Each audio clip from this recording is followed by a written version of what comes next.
ተወልደናሆም ድንግል ተወልደናሆም ድንግል ሲነገር ነበር በነቢያት አፍ እምድንግል በአንዱ በእግዚአብሔር በአንዱ በመንፈስ እምድንግል አንድ ቀን እንዲሆን ፀሐይ እንዲወጣ እምድንግል የናፈቅነው ንጉሥ ሥጋ ለብሶ መጣ እምድንግል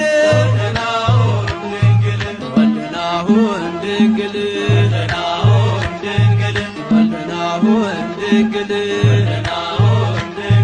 አብርሃም ያንን ቀን ለማየት ናፈቀ እምድንግል ዳዊት በኤፍራታ ልደቱን አወቀ እምድንግል